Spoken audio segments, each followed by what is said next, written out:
and we're very privileged to welcome back Eric Zorn, who's been here several times and keeps coming back. He likes us. He has been writing a column for the Chicago Tribune for more than 33 years. Though he's written about a wide range of topics and people, most of his commentaries have focused on city, county, state, and national politics.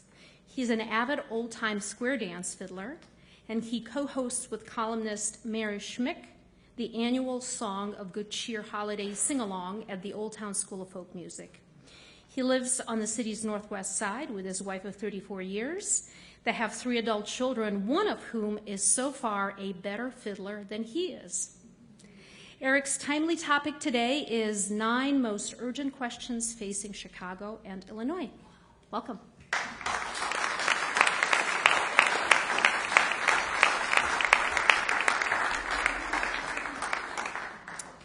My friend and colleague Mary Schmick found a nifty solution for those days when she has a lot of ideas, but none of them are exactly column ideas. They're too big or too little to fit into that 700-word hole that we're supposed to fill 3 times a week. It's her 9 things column. She writes 3 or 4 paragraphs on 9 different things that she likes. Getting the outside of her windows clean, for example, or 9 hats Pinot Gris, or a novel by Richard Powers called The Overstory. Why not 10 things? After all, 10 is the canonical length for list-based articles. And because she told me the first time she composed a column listing things she liked, she ran out of room after 9, so the number stuck. Now, I've never directly stolen this idea. It's not that I'm too honorable to do so. It's that writing about good things that I like is a little off-brand for me. I did adapt it recently for a column, though, which I headlined, 9 Things Keeping Me Up at Night. For example, the rise of cryptocurrency, the vulnerability of our power grid, and Donald Trump's jokes about being president for life. And I'm borrowing it for the framework of today's talk, which, as Svetlana said, I'm calling the 9 most urgent questions facing Chicago and Illinois. You'll note that I did not call it answers to the 9 most urgent questions facing Chicago and Illinois. That would promise an exhibition of clairvoyance that I clearly do not possess. Witness my published New Year's Day 2019 prediction that Susana Mendoza would be elected mayor, Beto O'Rourke would emerge as the leading Democratic presidential hopeful, and that the Illinois General Assembly would not okay a casino for Chicago or legalize recreational cannabis. So, no answers. Speaking of cannabis, the first of my 9 urgent questions is legalizing pot really all that great an idea? Cannabis is a powerful drug, far stronger in conventionally available forms than it was when I was a collegiate dabbler in the 1970s. It's one that tends to promote indolence and sap motivation when it's used habitually. Enthusiasts compare it to coffee or wine, which is probably fair enough when it comes to moderate occasional use, but I'm not sold on the idea that it is charmingly benign. In 2017, a panel of medical experts analyzed available scientific research for the National Academy of Medicine. They generated a 468-page report that said, quote, cannabis use is likely to increase the risk of schizophrenia and other psychoses. The report concluded that pot increases the likelihood of automobile fatalities and it negatively impacts the employment prospects and academic achievement of heavy users. But it noted that our ignorance about marijuana remains vast. Now, the world hasn't gone to hell in Washington and Colorado, the states with the longest experience in legal weed. It's going on 7 years now. It's a good sign, but outcomes are mixed, and as the National Academy of Medicine and other experts have noted, it's still too early to measure the broad long-term social and psychological and physiological impacts of lifting the prohibition. Now, I'm conflicted. I believe in personal freedom, and of course I abhor busybody drug laws that penalize adults, disproportionately adults of color, for their choice of mood-altering substances, and I recognize the malignant effects of underground drug economies. We're not the only state or region to be running this experiment. When the law goes into effect next January, we'll be one of at least 11 states, along with Canada, Uruguay, South Africa, and the Republic of Georgia, where recreational use is legal. And I hope that 7 years from now, 17 years, 27 years, we'll agree that this was a fine idea and that I was a fuddy-duddy and a worrywart. Question number 2, where will Chicago's new casino go, and will it help save the city? Now, I'm not a gambler, and I'm not a particular fan of gambling. Even the glitziest casinos are shabby places populated with too many people who consider games of chance to be an investment strategy rather than merely a form of entertainment. No judgment here, though, on those who like to gamble. Taking risks and hoping for rewards is fundamental to investing and to entrepreneurship. Putting your money into games that statistically, obviously, by design and by necessity are bad bets is a peculiar and unwise form of investment, but okay.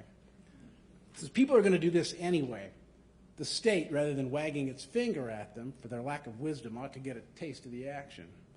And the extent to which a casino in Chicago or anywhere shakes entertainment dollars from the pockets of tourists and travelers, I'm all in.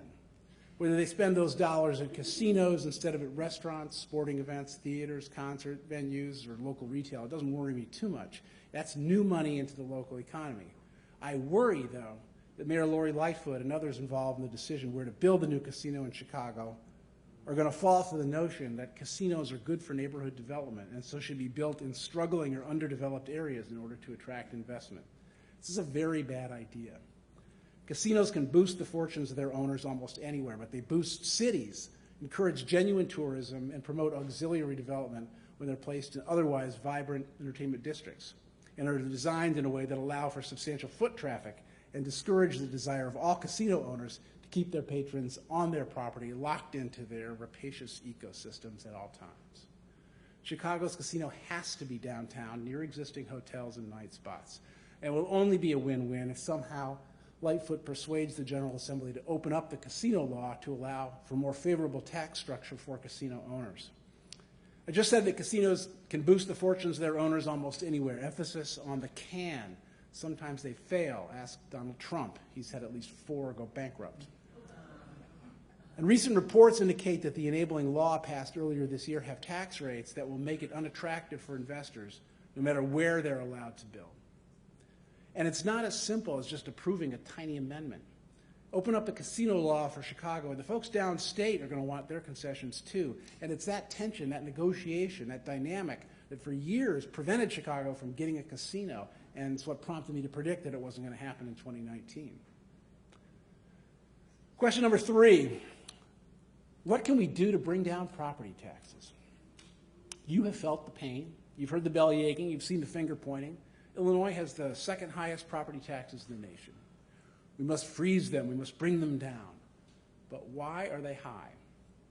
Because even though the Illinois Constitution says that, quote, the state has the primary responsibility for financing the system of public education, our lawmakers have decided that picking up about 25% of that bill meets the definition of primary responsibility. About 8% of the funding comes from federal government. That leaves local property taxpayers paying 70% of the tab for funding public schools. It's reportedly the highest in the nation. Now, don't blame state government for high property taxes. Illinois ranks 21st among the 50 states in combined per capita state and local government spending. We're 18th in the per capita amount of tax money the state collects. We're 24th in state tax revenue as a percentage of personal income. Adjusted for population size, Illinois ranks 34th in the nation in public welfare spending. It ranks 19th in spending on housing and community development, 15th in spending on elementary and secondary education, and 13th in spending on highways. Cut spending, cut spending, cut spending. You've heard that too. Sure, I'm all for eliminating dreaded waste, fraud, and abuse. But as former Republican Governor Bruce Rauner discovered when he attempted to take the scalpel or the meat axe to state spending, much of that fat has already been trimmed.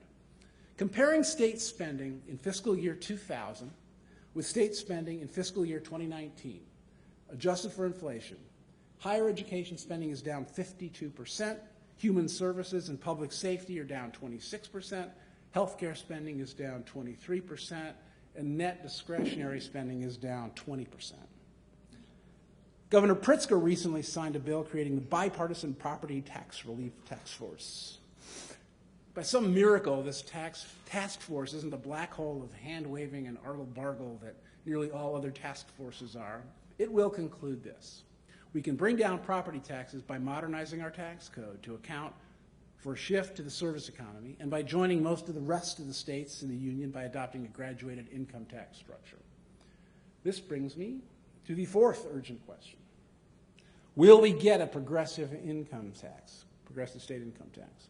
Illinois is just one of 9 states that charge a flat rate on personal income. It's 4.95%.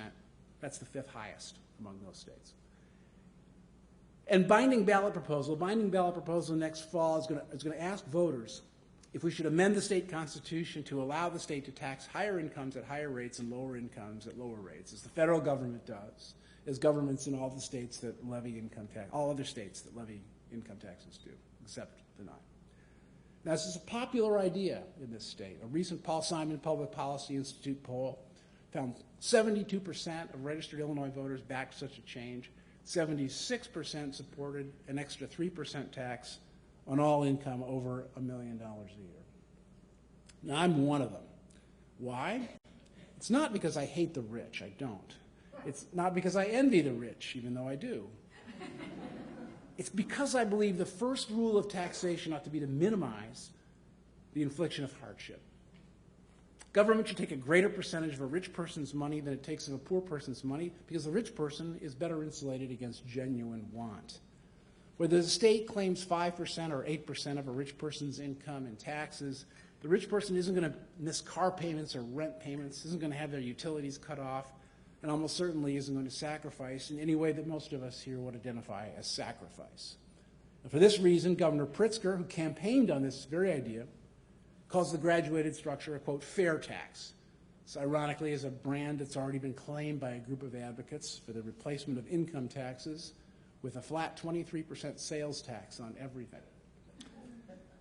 Now, fairness is certainly in the eye of the beholder, and a progressive system does help compensate for the fact that low-wage earners tend to pay a greater percentage of their income in all taxes and fees combined than high-wage earners, sales taxes, all kind of license fees, all those things. Those are not graduated or progressive. So it encourages the sort of day-to-day consumer spending that boosts local economies. Proponents claim that a new rate structure will bring in some $3.4 billion a year in new revenue, real money that could go a long way to erasing our $6 billion backlog of bills and preventing other taxes from going up.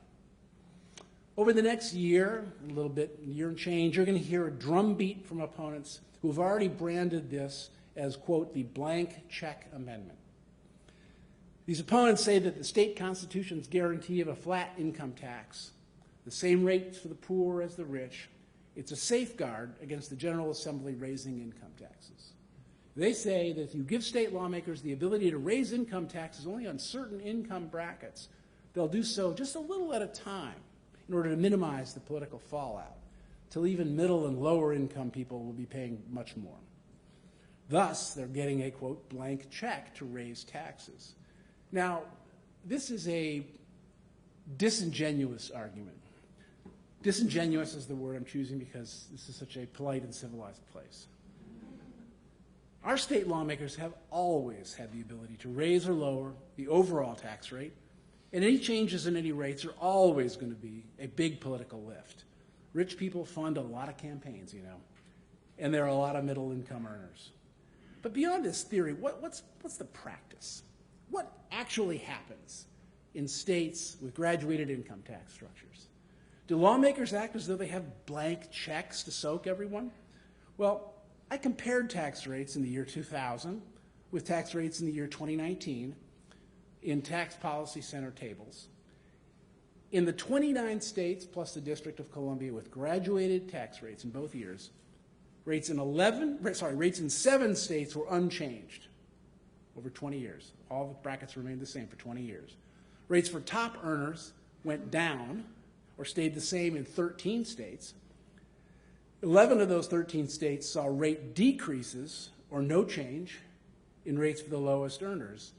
Rates for the top earners went up in 10 states, and in those 10 states, 3 states of those 10 saw drops in rates for the lowest earners. That's what I mean by disingenuous.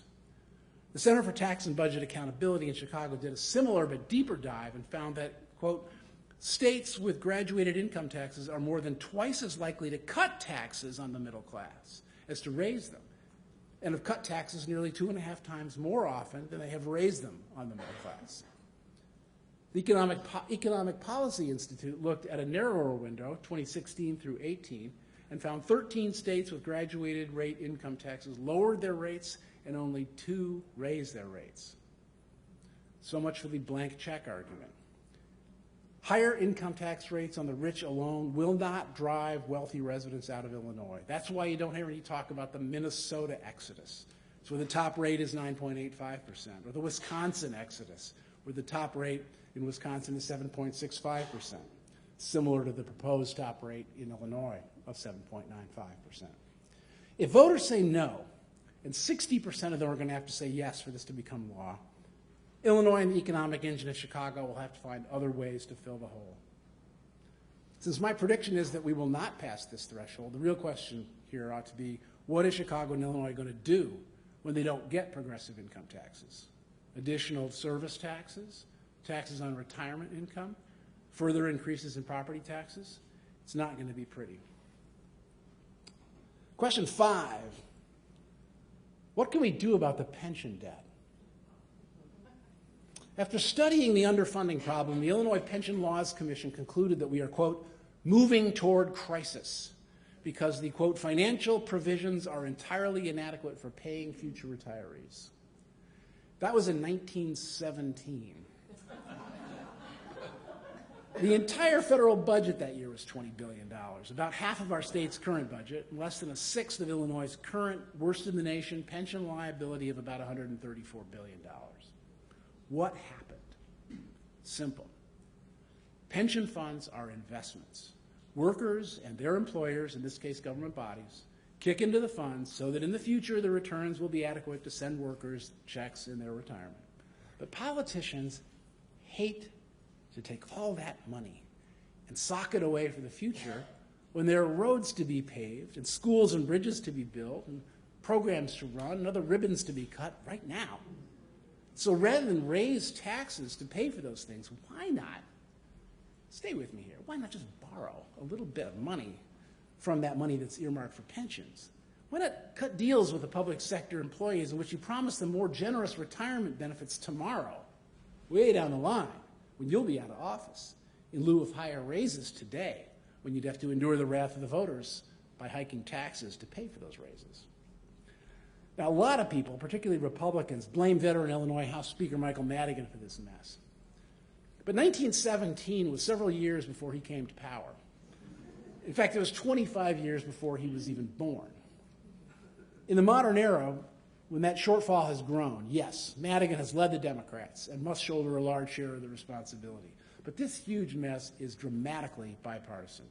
Republican Governor Jim Thompson, 1977 through 91, signed off on the idea of compounding the annual 3% raise given to state retirees, the COLA. It's a benefit that dramatically increased the state's long-term obligation. His Republican successor, Jim Edgar, 1991 to 99, was the architect of the so-called Edgar Ramp, a law that set in stone mandatory annual payments into the pensions for 50 years so that lawmakers couldn't borrow and steal from the investments. But in order to keep his budget numbers in line, his annual budget numbers in line, the scheduled payments that Jim Edgar mandated for the first 15 years were so small that they actually increased the debt. Republican Governor George Ryan, 1999 to 2003, okayed a generous early retirement program that saved salary money in the short term but loaded the future with far higher debts. Democratic Governor Rod Blagojevich, federal inmate number 408924424, shorted the pension fund payments for 2 years, throwing that debt forward with interest. And all these lawmakers have been hamstrung from even trying to implement so-called reforms to reduce the obligation by an ironclad guarantee in the 1970 Illinois Constitution that public pension benefits shall not be diminished or impaired. A promise is a promise, in other words. And the courts have been very strict in telling lawmakers, no, suck it up, you owe these workers. These obligations are a driver of tax increases and are on their way to blotting out the budget's sun. Now, I personally don't think that it would offend the principle at stake here if government bodies were to declare, yes, We will pay in full all pension benefits you have earned to this date, but going forward, we will be operating under a new understanding, lower benefits, different COLAs, and so on. The courts have disagreed, and there are some complicated arguments that such a change would actually exacerbate the problem, at least in the short run. Could an angry citizenry petition to put an amendment on the ballot to erase or modify the pension guarantee in the Constitution? No, residents of Illinois are sharply limited in the sorts of amendments they can put on the ballot. And the chances of the General Assembly agreeing to put such a question up for a vote are close to zero. So what can we do about the pension debt? We're going to have to suck it up and pay it. Now, we come to question 6. How will Mayor Lori Lightfoot try to fill Chicago's $838 million budget hole? Now, this wasn't even going to be one of my 9 questions, because when I decided on this format, I'd assumed that Lightfoot was going to answer it fully during her State of the City speech, or State of the City speech 10 days ago. She didn't. She deferred. Instead, she outlined the staggering deficit she inherited from her predecessor, she did not name, and she said, we have some hard choices to make. We? Actually, she has some hard choices to make. Hard choices she signed on to make. Hard choices that were inevitable from the day that she declared her candidacy. What she chooses to do will make some people, maybe a lot of people, very angry. Because you don't find $838 million between the sofa cushions on the couch in Rahm Emanuel's old office. You cut non-essential but popular services and programs. You eliminate jobs. You raise taxes. You raise fees. These are pretty much your options. You can refinance some debt. You can tap into the rainy day fund. There's about $20 million in there. You can claw back some of the money accumulated in tax increment financing districts. But those are comparatively easy choices that aren't going to get it all done. Now, you can hope that the General Assembly somehow restructures the pension laws in ways that save Chicago some big bucks, but we've just talked about how the state constitution makes it really hard to do that and makes it pretty easy for them to want to contrive to find new ways to kick the can down the road. Now, we were hoping for some more details from Lightfoot's speech, but she didn't offer specifics. She's not going to offer them until her budget is due next month. You can boil her 3,500-word speech down to 2 words. Brace yourself. For higher ride-hailing fees, higher property transfer taxes, maybe commuter taxes, head taxes, congestion fees downtown, and also probably increases in property taxes. Do you have any better ideas? Mayor Lightfoot held the first of her 4 community town halls on the budget Wednesday night, not all that far from here, down at the Copernicus Center at Milwaukee and Lawrence. She asked citizens for their money-saving ideas. And along with the ones that I've just mentioned here, they came up with such ideas as making sure the street lights are turned off during the day and asking citizens to contribute the contents of their spare change jars to the city treasury. Now, we'll find out next month which hard choices Lightfoot will make, but I reiterate the implicit advice in her speech. Brace yourself. The 7th urgent question. Should Illinois end gerrymandering? The way political maps are drawn in Illinois is an affront to democracy. It's an incumbent protection racket in which, as the saying goes, politicians get to choose their voters instead of voters getting to choose their politicians. A poll taken in March by the Simon Public Policy Institute found 67% bipartisan support for a state constitutional amendment that would ask an independent commission to draw legislative maps. That's the way it's done in about a dozen states. Now, they didn't call me for this poll, but my answer would be no, not yet.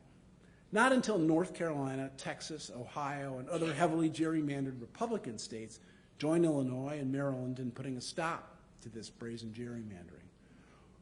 Why should Illinois, a blue state, unilaterally disarm, cede power in its state house and in the U.S. Congress when Republican states aren't doing the same? Say nuts to that. And no one likes to hear this, but really the Democrats' failure to self-immolate as a matter of principle, it won't matter that much. The value of independent map-making is kind of a moral abstraction. Political scientists who have studied the issue from many angles found no connection between the elimination of partisan map-making and the subsequent emergence of more responsible budgeting or improved business climates. They found that ending gerrymandering doesn't diminish the influence of special interests. It doesn't create less polarized, smoother functioning legislative bodies. And in other words, lawmakers in competitive or swing districts, districts where the parties are closely matched, are no more likely to cast moderate or brave votes than lawmakers in so-called safe districts where their party inevitably wins. And logically, big money from interest groups plays an outsized role in elections in competitive districts. And how much more of that do we want? But again, if gerrymandering is wrong in Illinois, it's wrong everywhere. In the name of fairness and equal protection, Congress ought to step in and generate federal standards for drawing boundaries at every level. U.S. Supreme Court Justice John Roberts wrote in an opinion in June that, quote, excessive partisanship in districting leads to results that reasonably seem unjust and are, quote, incompatible with democratic principles. The case they were hearing was a challenge to Republican-drawn maps in North Carolina. In North Carolina, the GOP got a 10-3 advantage in U.S. House seats, even though the overall vote in Congress was roughly 50-50 in the parties. A leading Republican there said that it was 10-3 because they couldn't figure out a way to make it 11-2. But Roberts and the court majority said, oh, well, this affront to democracy. He and his conservative allies on the court shrugged. They said, this is something that state and federal lawmakers need to fix, not the courts. And the idea of federal lawmakers getting together to do almost anything these days is far-fetched. Question number 8. When Mike Madigan leaves, will anything change? Mike Madigan has been Speaker of the Illinois House for 34 of the last 36 years, and according to many Republican critics, is the problem in Illinois. He's not easy to like. His public demeanor is so icy and charmless that you'd think he was auditioning to be a Bond villain. And I get letters all the time from people who've been persuaded by Republican attacks on him that all our state's problems are his fault because he's been in all the rooms where it's happened. He's been playing along, directing the votes of his caucus for every boneheaded decision that's been made by Republican governors and Democratic governors. The 2016 hour-long attack on Madigan was a documentary called Madigan, Power, Privilege, and Politics. It was from an arm of the Libertarian Illinois Policy Institute think tank. And they made a good case that Madigan is a disciplined and ruthless partisan whose control over movement of legislation in the General Assembly has earned him the informal title King of Illinois. And it made an okay case that his dual role as a government power broker and top Chicago real estate tax appeals lawyer is unseemly, and that his patronage activities skate perilously close to the edge of the law. Former Governor Rauner banged on Madigan for years, calling him corrupt and saying he's a crook, but it was all innuendo. He didn't have the evidence, and neither so far have federal prosecutors. It's not a question, though, of whether Madigan's going to step down or otherwise lose his position. He's 77 years old. If the electorate or his caucus or the prosecutors don't end his reign, Father Time inevitably will. So, will Democratic lawmakers then emit a glad cry and say, thank goodness we can now embrace Republican values as we wanted to do all these years?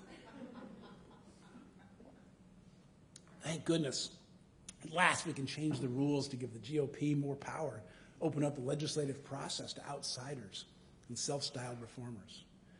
People can dream, but no. Madigan showed his party and his successor, whoever it might be, how to hang on to and accumulate political power. His successor, and I would say that current Majority Leader Greg Harris of Chicago probably has the inside track today, will have been a careful student of Madigan's methods. The next House Speaker will know how to count to 60, number of votes required to pass legislation. He or she will know how to draw maps, know how to recruit candidates, and will know how to keep core Democratic constituencies inside the tent. And that person may be able to show a glimmer of charisma at the same time, which would be something new. Now, political winds do shift. Economics and current events can turn a blue straight red. But Mike Madigan's retirement is unlikely to change much of anything. And that brings me to the ninth and last urgent question. How do we turn the so-called Illinois exodus into an Illinois influx? So, our state's population is shrinking. This year it's estimated at 12.7 million, down from about 12.9 million 4 years ago. Only Illinois and West Virginia have seen negative population growth in the last decade. More people are moving out of Illinois than are moving in. The trend is not good. Many people are not only alarmed by this, but they're indignant about it. They're claiming that it demonstrates the strength of the argument that taxes are too high here and that longtime residents have simply had it. They've had it with our state's high levels of debt. They've had it with the high property taxes. They've had it with bureaucratic bloat and corruption. Bye-bye. And that's certainly true in some cases. We interview these people. We print their letters in our pages frequently. But there are a lot of reasons why people move. And if it were mostly because of tax rates, again, you'd expect to see a lot of caterwauling about the Minnesota exodus, which I mentioned before doesn't even exist. Or you might expect to have seen stories about how Kansas is bursting at the seams with new residents in the wake of the dramatic tax and budget cuts in that state in recent years. But Kansas's rate of population growth has lagged behind U.S. population growth every year since 2005. And in fact, when the Center for Tax and Budget Accountability looked at simply at per capita out-migration, just per capita number of people who are leaving, they found that Illinois in 2015 ranked 29th, meaning that Illinois residents are slightly less likely than average to leave. Our problem is not the number of people who are leaving, it's dismal in-migration rates. We're not getting people to move here. When our young people go away to college, they're not coming back here to live and work in big enough numbers. When adults look to relocate, not enough of them think about Chicago, the six-county area, or Illinois. Why not? Property and income tax rates? In most cases, I don't think so. Worst in the nation pension debt? Doubtful. Mike Madigan's charmless personality? Probably not. The way we keep packing our governors off to federal prison? I don't know. The weather? Yeah, maybe. Why does anyone choose to move anywhere? Because there are good jobs, and there are other opportunities, there are good schools, there are good housing, there's stability, safety, a vibrant cultural life. Infrastructure is a really boring word, but good roads, good transportation, and vibrant public spaces cause population growth. Our government should be models of efficiency, integrity, and transparency, but we can't cut our way to creating an Illinois influx.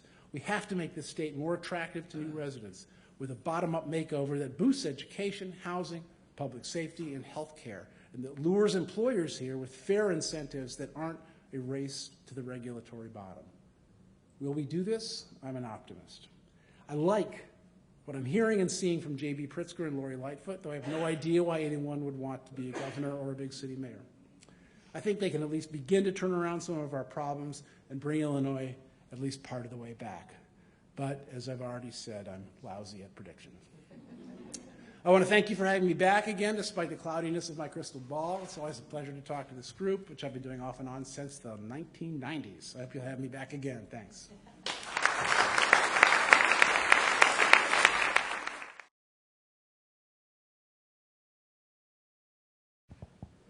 Thanks, Eric, and welcome back. How long would the list have to have been to include something I hear thrown out as an issue, and I just don't know how to think about whether it's empirically important, right? So is this on the top 100, 200, or 49? You ready? The issue of too many governments, too many municipalities, and too many small levels of government that lead to a lot of discontinuities and overlapping jurisdictions and inefficiencies in revenue. Yeah, I'd put that question in the teens, the mid-teens. And the question has to do with the fact that Illinois has more units of government by a lot than any other state. I think we have 7,000? I don't know the number off the top of my head, but it's an absurd number of mosquito abatement districts and all that. And there's a lot of, and we have also way too many school districts, arguably, and so the question is, how important is it going to be for us to shrink those down, cut rid of layers of bureaucracy and save some money? And I think that the answer is that it is important and that the savings is not going to be huge when you're talking about a state budget of $40 billion, but that it's one of those things that government needs to start doing in order to get the trust back of the people. And I don't want to go too long, but one of the things that Mayor Lightfoot has talked about, and I think that Governor Pritzker needs to realize, is that taxpayers and citizens are willing to cut you some slack if they think that you're serious about not wasting their money. And that's why Mayor Lightfoot has been trying to make some good faith efforts. She says she cut the budget down from $1 billion to $838 million by some savings. You have to do things like that. even though the amounts may not be huge, they're symbolically really important. So in the teens.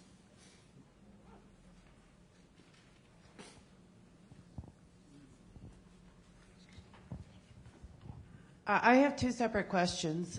Question number one, does a new employee in Chicago get a pension, or are they put on Social Security? They get pensions. So new people coming in are still getting pensions? Yeah, and new employees, I'm not sure about in the city, but I know certainly in the state, they now have what's called Tier 2. They have, new employees get a much lower, a much less generous pension program, and the reason that it seems really attractive to people is that, well, it's not as much money, but the problem is that if you lower your pension systems too much, then Social Security law kicks in and means that you have to put them on Social Security because they have to have a minimum retirement benefit, either at Social Security level. So the state has put these people into Tier 2, but that may create its own problems. And what's your second question? Talk about potential of pending strike with the Chicago Teacher Union. I don't know. I mean, I don't know. The raise that they've been offered, the pure raises they've been offered, seem like they're fairly generous. They got, I think so the average teacher is going to see 24% over 5 years with their step and lane increases along with percentage increases. There are a lot of issues the teachers union is worried about staffing. And I haven't really refereed those, but I think what's going to happen is that the public is going to really engage with this question as it gets closer to the strike, and the teachers are going to see whether they've got the public behind them on this. Last time they really did. If you remember last teacher strike, I think Mayor Emanuel thought people would think, oh, these greedy teachers and the public's going to force them back to work, and that didn't happen. So we'll see.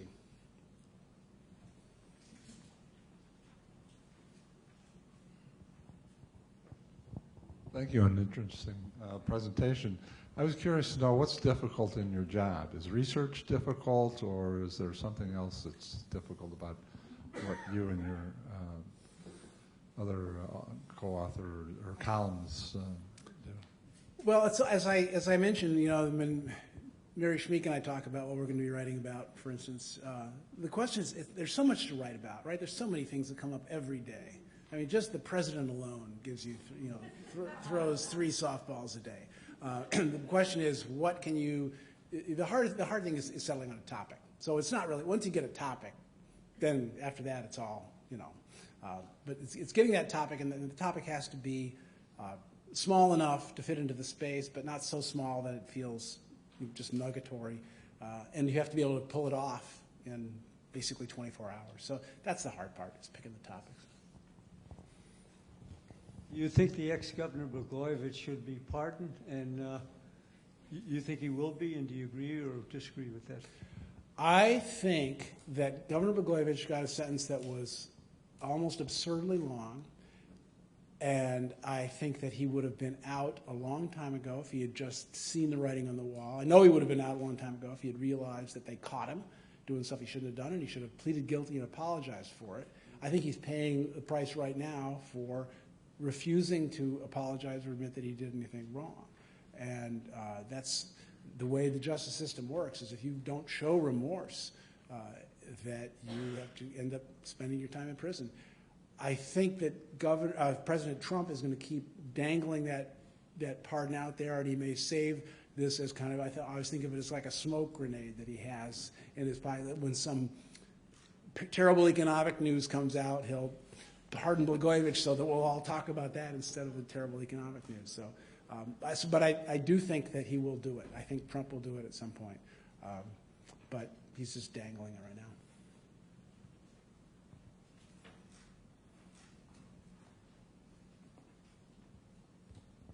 I'm going to give you 2 quick questions. First, is a significant amount of gambling money and marijuana money going to education, to fund education? And the second question is about, in Illinois, income taxes, or let's say retirement tax isn't taxed. That is to say, Social Security, IRAs, 401ks, and I'm going to get eggs thrown at me, but I wouldn't mind a a small tax on some of that income. And is there any discussion about that? The discussion about taxing retirement income, Illinois is one of 3 states that does not tax retirement income, that taxes in 3 states that have income taxes that don't tax retirement income, as you explained it. There's talk about it. Every conversation I hear about it is that it is politically suicidal to talk about it. Now, I don't know why, because I know there are people who have retirement income and who say, well, it seems fair to me to do that. But it's not under serious consideration. So, what was the first part of your question? Whether casino money. Casino money. Yeah, I don't think. Well, y'all remember the lottery, right? They said, "Oh, this money's going to go for education." Well, it went into the general fund, and they just said, "Oh, good, all this money, and we can cut money from education." I mean, it was a complete shell game. Right now, they're still. No, that money is not earmarked. Neither the pot revenue or the gambling revenue is not currently earmarked like that. And I think a lot of constituencies would like it to be. Thanks for the talk. Question, where does climate change? Is this anywhere on the radar in our city or state? It seems very prominent nationally of how much we should do about it. Are we interested in this state? You know, I thought about that on the list of questions, and it's one of those things where it feels like the federal government has to take the lead on this. You know, it's sort of like, you know, when you have a no smoking table or something at a restaurant and everybody else is smoking. It's like this cannot be. This is not. I mean, the city can do some things, and it should do some things, and the state can do some things, but these are small contributions compared to what the federal government should do. I mean, I think it's number 1A on the list of questions, urgent questions about what the federal government should be dealing with. So. At one point, Mayor Emanuel had called the police officers fetal. Do you believe that the police are still fetal in Chicago? Does it matter? And if it does matter, how should that be changed? And a related question is, what is the proper kind of oversight and accountability structure for the police department? Wow. As you remember, Mayor Emanuel said that the police had gone fetal, and I think it was it in response to Ferguson, or was it the Van Dyke case, the criticism? But in any case, it could have been that when, I can't remember when it was, he said this, but his claim was that the police were so afraid of doing their jobs and using the amount of force that they're legally allowed to do and that they need to use because of what was happening in the courts, and so they weren't doing what they needed to do. And the police union denied this, not to us. They don't talk to the Tribune anymore. The police union doesn't talk to the Tribune, but they denied it to other sources. I don't think that that's the case. I don't. I think I think most police officers do the very, very tough job that they do well and with integrity. I think some don't, and that's true in every field. And when police officers abuse their power, it's a big problem. What can be done? I mean, I think my sense is that they need to have more police officers. They're certainly working on training. I don't know. I've just been reading. I think it was just this weekend about whether Lori Lightfoot's going to replace Superintendent Johnson and whether she's happy with him. And she says she's happy with him, but there seems to be a lot of signs that she's looking for somebody else to lead the department. But they need. They've been bringing violence down a little bit. We had a bad Labor Day weekend. The numbers here are so much worse than they are in other big major cities, and many other major cities, not all of them, that this problem needs to continue to be addressed. So. Yeah, hi, back here. State funding for higher education and the things related to that. I'm particularly familiar with the downstate Western Illinois University, my hometown university. They've been starved for funds, as many other state universities have been starved, and their enrollment is way down. I guess some of the state universities are recovering a bit. But I'm just wondering what you see in your crystal ball. Is there going to be eventually adequate funding for higher education in this state? And if there's not, then why do we expect people to come here? Well, I mean, you've just summed up the point, which is that you can't cut your way into luring people here. You have to have a vibrant state university system. One suggestion I've seen floated is to make the state universities more specialized, so that you don't have duplicate programs at every university. You have one place that might be more specializing in liberal arts, other places that may specialize more in engineering, say, or nursing, those kind of things, in order to consolidate resources.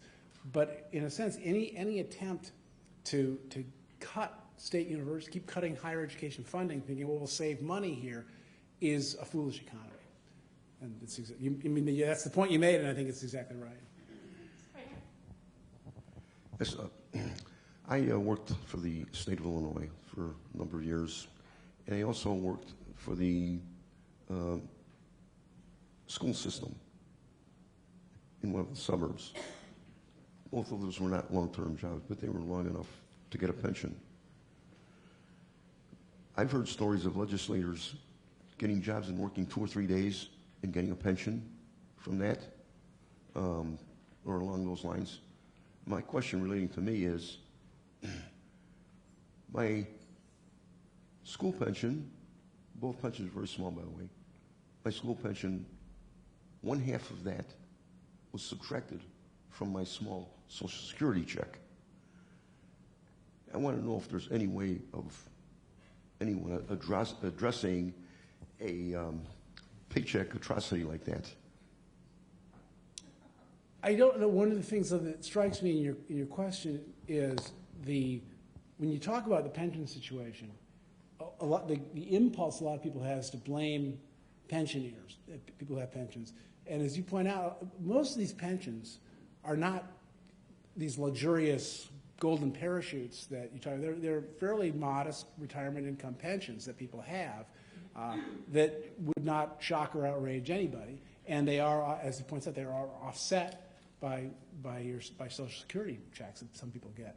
So the problem is not the people getting the pensions. The problem, so the impulse that people have is like, well, let's take money away from them in order to make up for what these politicians have been doing all these years.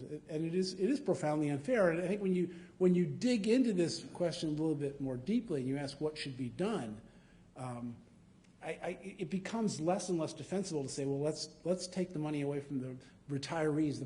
The problems, the promises that have been made, the promises that were made to you that you had to plan your life around, or that you have planned your life around, to then say, well, no, because Mike Madigan and Governor Ryan, Governor Edgar, and Governor Blagojevich, they were all irresponsible. You can pay us a little less now because we're in trouble now. That is profoundly unfair. And I think voters will see that if they're ever asked this question, what to do about this. And it is why some of these decisions that are made by the Illinois Supreme Court and other places that protect pension benefits are not outrageous. That a pension is a promise, and people rely on those promises. So.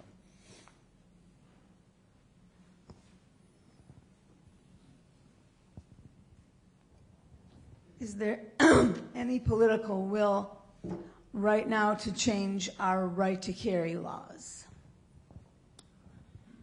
No, I think is the answer. I mean, there's some political will, but not enough, is my sense. At this time, what in your research is looking as one of the more promising cost-saving measures, thinking of things like expunging marijuana conviction records and reducing the prison population, or divesting from private prisons, moving to reintegrate the homeless rather than charging them with crimes like loitering and things like that. What in your research is looking like very positive and forward-thinking changes to the budget that stands to save Chicagoans and Illinois residents some money? The things you're talking about tend to be more, those are policy approaches. I'm not sure there's a ton of savings, immediate savings on those things. I don't even know how immediate the savings are going to be on legalizing pot or or even casinos. These things take a long time. This is the problem, and this is why I am disappointed that we didn't hear more from Mayor Lightfoot, and I'm really looking forward to what she says, because I don't know where the savings come from exactly. There's we talk about consolidating government units of government. We talk about cutting jobs, cutting vacant jobs, but a lot of it has just is almost certainly going to come from new sources of revenue, which is a problem.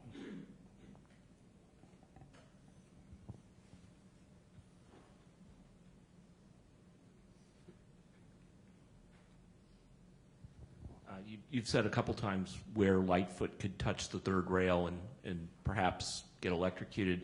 You haven't given us much in terms of, what's the biggest risk that Pritzker faces that would make him a one-term candidate? Well, given the way the voters tend to vote on the economy, I would think that if this country goes into recession, and the state obviously would go into recession, then people would be able to look at his 4-year record and say we are not better off now than we were.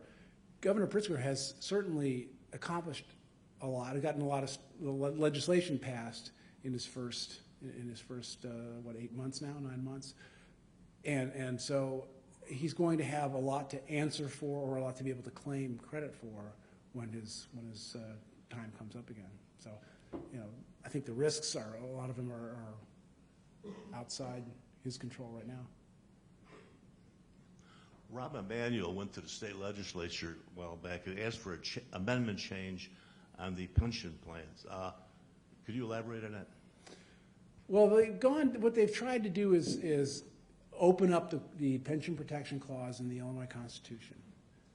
And I quoted it from the speech, but it basically says that a state government pension is considered to be a guarantee that shall not be curtailed in any way.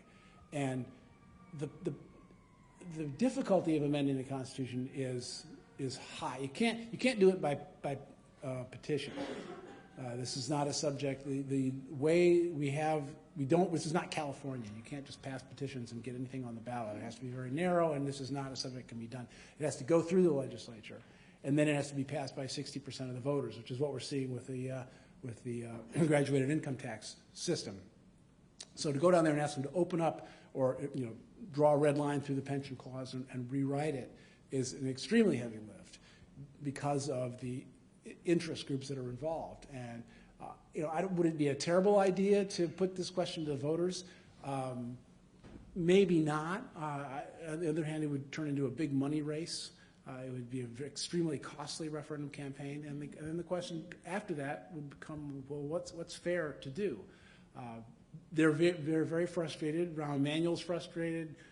Senate President Cullerton is very frustrated, among others, about the courts not allowing them even to consider other options about like changing the pension formula going forward, saying, okay, up till now you've earned this amount of pension, but starting tomorrow we've got a new deal, which is what happened to just about all of us it happened to me, it happened to everybody I know in private business. They said, okay, our pension program's over here, this is the pension you've earned so far, now you're in a 401k. You can't do that in state government. Hey, Eric, thank you so much for that talk. So I'm in the minority. I just recently moved to the state of Illinois, and so this talk was really fantastic and eye-opening. Yeah, right. I mean, it was what I was hoping for. But now, so here's my question for you. These were really good examples of big, hairy problems that don't have obvious solutions. I'm wondering if you have, it's not exactly the subject of this talk, but it would be a little bit more optimistic. Do you have an example of something that was recently solved in a good way, or something that was the city or the state had come together and solved a big, hairy, intractable problem? Wow. That's a good question. I hadn't. That's not how we roll. What? Well, that's a good point. Yeah, I mean, my wife makes the point that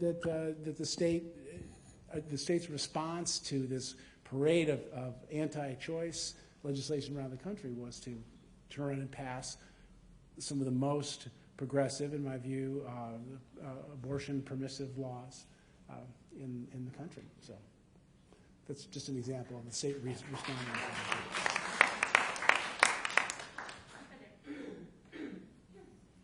What do you see as the future of the Chicago Sun-Times and the Chicago Tribune? Will they continue to shrink? Will we lose one of them, or can we keep two? I hope we can keep two. Obviously, I have a lot of respect and affection for some of my friends at the Sun-Times, and of course my colleagues at the Tribune. This is a whole. I could talk for. I think I did talk about media here a couple years ago about the whole problem that we face, which has been exacerbated. The internet was a problem for journalism, but the internet plus smartphones has been the real problem that we face, which is that if any of you ride the L here or ride commuter trains, you see everyone's reading. I'm reading on my phone. Everyone's reading on their phone. No one's got not the paper anymore on the L, and that's just a symptom of a larger situation, which is most of our audience has gone digital, and we find that advertisers aren't supporting digital ads the way they support print ads. So we're relying on digital subscriptions, which are a pretty good deal, actually. They're not that expensive, and there's a lot of content that we generate. Both papers are doing that. Just about every paper is doing that right now. Our leaders are optimistic that the leaner but yet still more aggressive publications that we both are going to survive. And we just unionized at the Tribune. I was part of that movement that organized the newsroom. And the reason that we did that was in some ways to protect not just us, but also our managers. This was not so much an attack on or criticism of our editors, the editor-in-chief and his staff. It was more of an attempt to protect the entire newsroom from what we see as this corporate desire to suck every last dollar out of newsrooms and bleed them dry. That we felt that we really needed to do that, and I think that with that, some of that strong organizing, that strong newsroom presence, we'll be able to keep going at least for a while. So. Hey, why are our express lanes not tolled like other major cities? So if you go to LA, New York, and you want to go in the express lane, you have to pay a toll. But it seems in Chicago, if you want to get on the Kennedy or the Dan Ryan express lanes, you can just get on. Do you see that as a major source of revenue? Do you see it as a major problem that we have? I'd like to hear your thoughts. I've seen that idea floated, not only for the express lanes, but also to create high occupancy vehicle lanes that you have to have a special transponder to be in, and that transponder keeps track of you. I don't think there's any. People will complain about things like this, but I think at the end of the day, they would get used to them. And I don't think it's a bad idea. I have no idea what the amount of revenue would be, and if it would just go right back into the road fund, and if it would actually nibble at the debts, but it doesn't seem unreasonable to me. Just as the idea of a commuter or of congestion pricing, where they have in London, where if you drive in the downtown area in London, you have to pay. I forget how many quid it is to drive in London, but the idea of getting back some of that money. So yeah, they have to think of creative ways to do it, and what you want to do is you want to do it in a way that doesn't impact the poor or as much as it does the rich. So, which is why like things like I think like cell phone taxes. Cell phones are like almost a necessity now, and so the idea the city does try to make a lot of money by layering on extra taxes on people's cell phones. That's a regressive tax in my opinion. So, regarding the discussion about legalizing marijuana, I've read a lot in the local and national news about this discussion, but I don't ever recall hearing people talk about the lessons learned from alcohol prohibition. And do you think this is a mistake? And is this something you've thought about or maybe written about? Absolutely. No, I haven't written much about it. I've done a lot of reading on it, but I haven't written a ton about the legalization issue. But I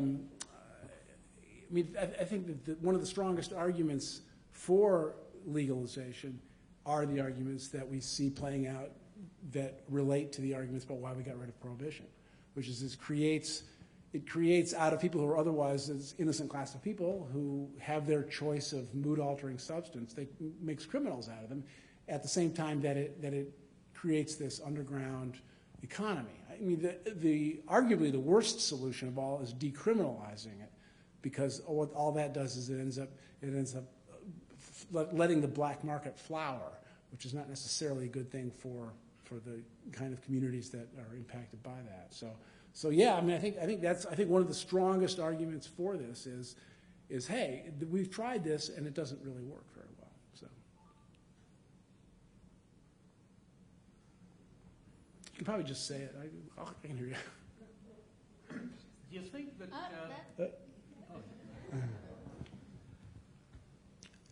Do you think that the boomlet, for want of a better term, to unseat Kim Foxx as state's attorney is going to gain any traction? Here's what I think about that. Kim Foxx has messed up this Jussie Smollett case in every which way, and it is bizarre and unexplainable. I thought Kim Foxx, and I like a lot of what Kim Foxx is doing. I like her basic philosophy. I am baffled by the way she handled the Jussie Smollett case. Most of you know what that was, right? The guy who said he was attacked, and even whether Jussie Smollett staged that attack or whether it actually happened, it still doesn't explain why Kim Foxx behaved the way she did, why she communicated the way she did, why the public still doesn't know what happened in that story. I think she is very vulnerable to that. That story is not going away. Every time I hear anyone talk about Kim Foxx, that story comes up. She's got to run in March in the primary against competition. What is probably going to save her is that she has at least 2 serious opponents right now, and there'll probably be more, and she has the backing of the Democratic Party, which, as former Assessor Barrios will tell you, is not necessarily a golden ticket, but it will be. It is important in some of these primaries. I think if she gets into a one-on-one race with another Democrat, a plausible Democrat, she could very easily lose unless she figures out a way to put this story behind her. And so far, she's failed to do that for months. Thank you. Where's Lisa Madigan? Lisa lives on the Northwest Side with us, and I haven't actually seen her out and about. I used to see her out and about more. I haven't seen her out and about. I don't know. I was puzzled that she hasn't entered into any races at all. And she's one of those people who, when she says, "Oh, I want to spend more time with my family," she might have actually been telling the truth. She might have just. I mean, as bizarre as that is to think that a politician would be telling the truth, she's got kids. I think they're probably teenagers by now, and she may realize that the Madigan last name is sufficiently damaged by everything that's gone on. By that her father survived all those attacks, but the family name has been ruined, and that for her run for senator, she didn't want to go to Washington. She could have gone to Washington. It would have been pretty easy for them to have worked out Blagojevich appointing her to the Senate. He was trying to get that to happen. He was going to, try to work a deal with Mike Madigan. That was one of his schemes. That probably could have happened for her. She didn't want to go to Washington, is what everybody tells me. And why she hasn't run for mayor, why she hasn't run for Congress, I don't know. I have to take her at her word that she's kind of done with politics. I mean, it's not cynical of me, but that's where I am right now. Hi. I was wondering if you could address the topic of prostitution and whether you think maybe it would be best if it was decriminalized or legalized. I haven't studied that question. I worry a lot about exploitation.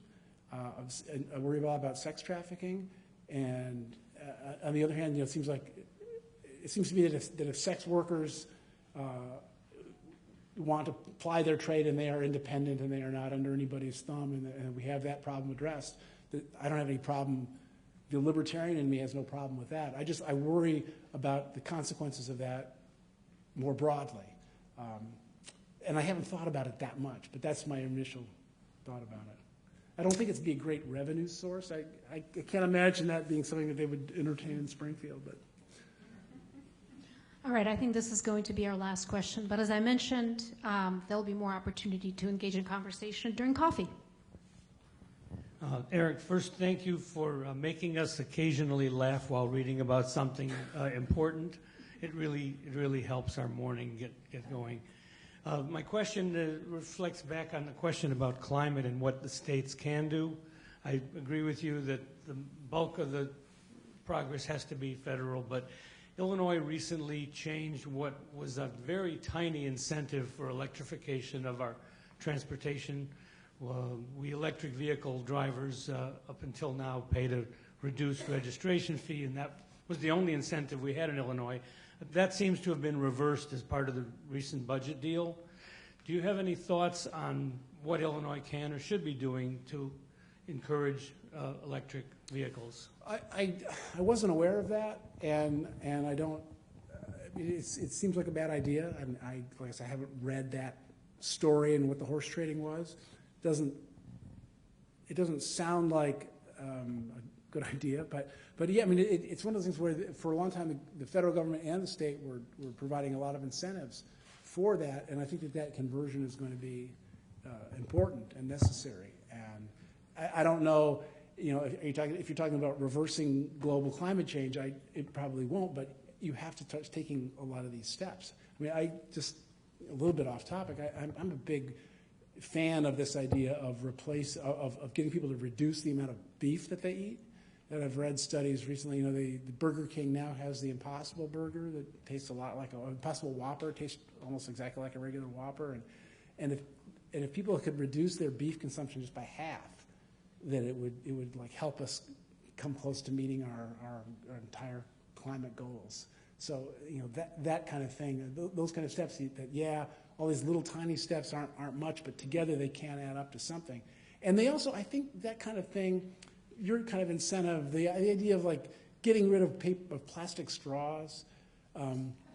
Again, these are sort of small things, but I think they create a mindset and they create an attitude that can help lead people toward voting for the kind of changes that do make a difference and voting for the candidates who are advancing that kind of stuff. So I would think, I'm sorry to hear that. I didn't know about that. So anyway, thanks again for having me here. So it's always fun to talk to people.